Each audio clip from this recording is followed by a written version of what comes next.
Kong, let's now go to the budget deliberations. You were there in the room last Tuesday. You were among the more than a dozen lawmakers, maybe nearly 24 lawmakers, who interpellated the Vice President and didn't really get anything from her. How would you describe the way that the Vice President acted during that hearing? Like an entitled brat.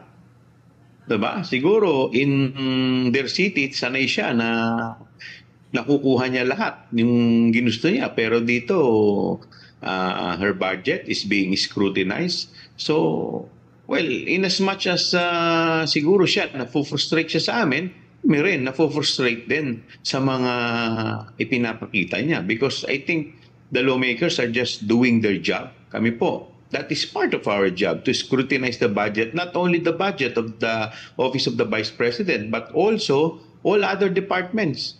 So, there's nothing new sa ginagawa namin. Kong, Vice President Sara Duterte was insistent that the questions during that hearing should be limited to her budget request for 2025. Dahil yung budget na yun, walang request for confidential funds. She's also saying, pati na rin sina Congresswoman GMA, that if you wanted to interrogate her, tanungin niyo siya kung paano niya ginasta yung kanyang budget sa current year, na wala rin naman daw, wala ring confidential funds. Visibly naiinis si Vice President Sara kasi tinatanong niyo siya ng mga tanong patungkol sa paggastos niya from 2022 pa dahil yung confidential funds ay from 2022. So, ikaw, Congressman Joel, how would you rebut that? How would you respond to that argument by the Vice President? Well, sa paggamit naman ng budget, syempre, ang magiging basis mo yung mga past spending niya eh. So, paano niya ginamit eh? Whether yung budget niya for 2023, 2022, lahat yan, syempre, titignan mo before you approve the 2025 budget. And what will be our basis? Syempre, yung mga past spending niya. Now, why we question the confidential fund only now? Because it was only now that we were able to get hold of the documents. It was actually during the committee hearing,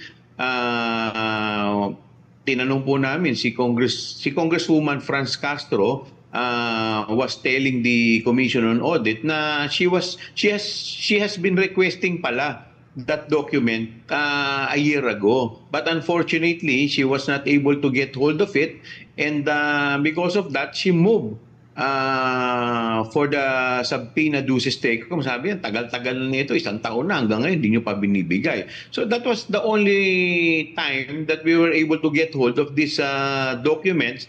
Kaya, syempre naman, normal naman na tanungin namin. And unfortunately, what we saw on that document is notice of disallowance. So, syempre, kailangan namin matanong muna siya bakit nagkaroon ng ganung problema. So, how will we be able to give her the 2025 budget kung yung past budget naman pala, medyo hindi niya naaalagaan ng maayos? And to tell you frankly, hindi po barya ang hinihingi niya. That is more than 2 billion budget.